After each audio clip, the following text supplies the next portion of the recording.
Hello friends. So Donald Trump will become the 47th president of those United States. In this video, I'll be discussing the 4 factors that led to Trump's victory, as well as 3 bonuses on related subjects. One of those bonus points will be your favorite Turk's position on how to avoid political polarization and social division as your country's politics might get more and more contentious. Let's start. First of all, Trump won because the last 4 years have been tough on the American people. When President Biden came into office in 2021, inflation increased, and while unemployment went down, the federal budget deficit ballooned. This is how bad it got. Every 100 days or so, the U.S. federal government sustained a budget deficit of about $1 trillion. To put that into perspective, from a Turkish perspective, my country's nominal GDP for 1 year is about $1 trillion.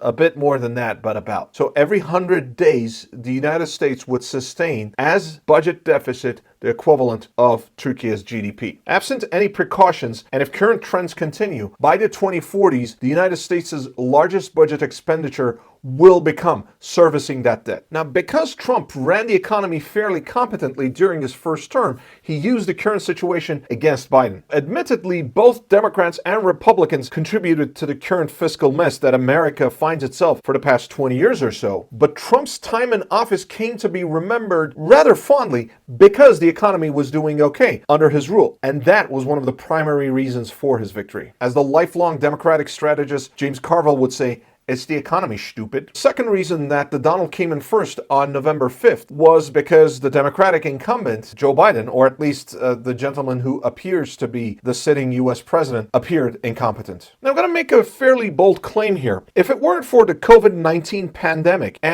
or if Trump hadn't ran the pandemic response like an episode of his reality show, The Apprentice, it would have been much harder for Biden to beat him in 2020. After all, just like Trump, Biden's name has been marred by scandals, especially because of his son, Hunter. So in this context, voters probably thought, if I have to choose between 2 scandal-ridden people, at least I'll go with the one who appears to be a bit more competent. There's another angle to the Biden factor. U.S. mainstream media, which sensationalized every bit of news about Trump, especially the still unproven claim that he collaborated with Russia to win in 2016, pretty much kept mum on Biden's scandals, especially the one about his son Hunter's laptop in 2020. Keeping silent, in other words, not unlike the Jeffrey Epstein business. And that rubbed more than half of the country the wrong way, and it showed on election day. To continue with the second point, the Biden administration's many problems, we need to mention the Democrats' failure on things such as irregular migration and border security. Now, while Trump was not that successful on this issue either, he projected an image of strength.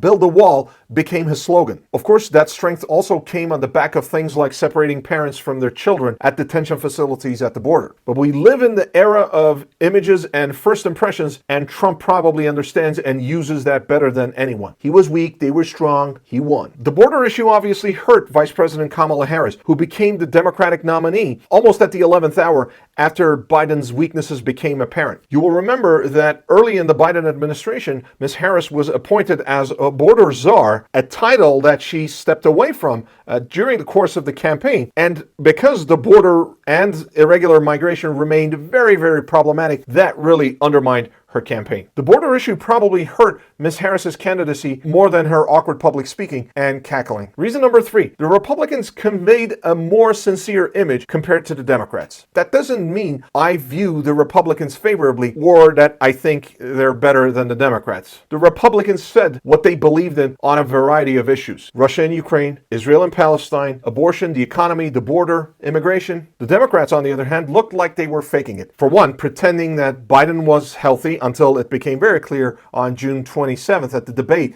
that he wasn't, and then dodging questions about Biden's health, and then appearing to just push him out of the candidacy, and then not actually holding a proper process within the party to find the best new candidate possible. In this context, Ms. Harris proved that she was not an able politician, but it was her constant flip-flopping that did her in. For example, she had previously opposed fracking, but then as VP POTUS announced that she was now in support of it. And of course, then you can add the border issue, the immigration issue on top of that. All of that stuff really buried her. Now, I already mentioned the public speaking aspect, but it really bears repeating. She may have been one of the, if not the worst, one of the worst public speakers speakers in American politics I've seen in my lifetime. As I see it, she was kind of the Democrats' version of Sarah Palin. Long-winded sentences to nowhere, no idea about policy, clueless about policy, and constantly trying to project an image of strength, only to betray a profound sense of insecurity. And then there was her decision not to appear on Joe Rogan's podcast, even though that would have helped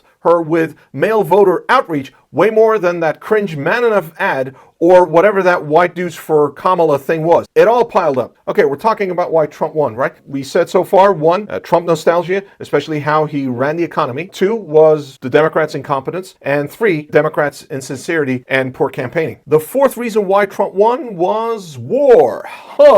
What is it good for? Absolutely nothing, friends. The American people and a lot of the political elites are fed up with the forever wars post 9/11. Since he first began campaigning in 2015, Trump has been highly critical of U.S. military involvement in Iraq, Syria, and other countries. After becoming president, while Trump occasionally provoked Iran, he also made it clear that he was not seeking war against the Islamic Republic. And after he stepped down, Trump continued criticizing the Biden administration for the disastrous withdrawal from Afghanistan and for the wars in Ukraine and Gaza. Meanwhile, Trump skillfully used his image as the first president in a long time not to start a major war or expand a major war, going at least all the way to Daddy Bush to 1989. And he also promised to end the ongoing wars as well as ending U.S. assistance to foreign countries, especially Ukraine. Now, I personally think that Ukraine has played a similar role as Winston Churchill and the UK in the first 2 years of World War II, essentially standing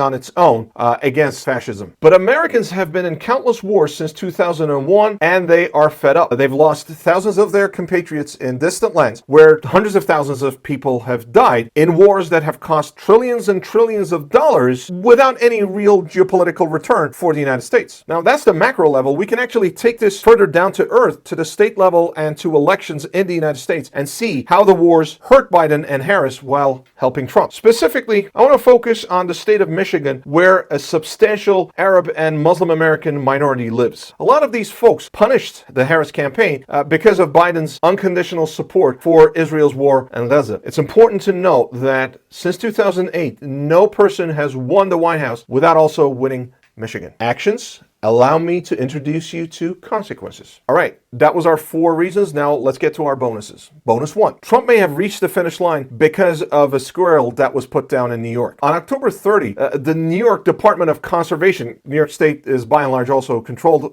by the Democrats, raided the home of one Mark Longo and took away his pet squirrel, based on what they said was a complaint. This cute squirrel, Peanut, had his own Instagram channel where he had hundreds of thousands of followers, was taken away by the authorities and then euthanized, with the claim that it bit one of the officers during the raid. The killing of Peanut struck a chord with a lot of Americans because it represented government overreach and government bullying. I mean, that was essentially, or at least Americans claim, why they fought a war against Britain and declared independence in 1776. The Peanut case also became highly sensitive because it played to an issue that a lot of Americans, like us Turks, are very, very sensitive about: animal rights. Once the story hit social media outlets, especially X and its owner Elon Musk, they steered the conversation in a way that benefited Trump at the election. Bonus 2. I can almost hear you say, look, Button, we're sorry about the squirrel, but you, my friend, are a historian of Turkish-US relations, and you're from Turkey, so why don't you tell us what's going to happen to Turkey-United States ties? I hear you. Let me put it this way. Turkey-United States relations will be bumpy under Trump, just as they were during his first term. However, overall, the picture looks positive. Whom Mr. Trump appoints as Secretaries of State and Defense will matter a lot, as well as who will become the United States ambassador to Turkey. One positive news is that Warhawk Mike Pompeo will not be in the picture. But Trump is unpredictable, and there are risks and opportunities here. We're going to have to wait and see. By the way, I discussed what Trump's election might mean for Turkish-US relations in my most recent article for the news website, Al Monitor. It just came out, link in the description below. Click it, read it, and share it on social media. That said, don't forget to follow me on social media. My handle's the same everywhere. All right, we discussed America's election, the winners, the losers. If you have any thoughts or questions, please write them in the comments below. Also, don't forget to click like and subscribe and turn on notifications. I'm Bud Kayola. Thanks for watching. Oh, and I know I said 3 bonus points, but this video has gone on long enough, so what I'm going to do is make another video, a very short one, to discuss political polarization, social division in the age of dysfunctional politics. As a Turk, I feel I have a few things to say on that. If you don't watch that one, click right here.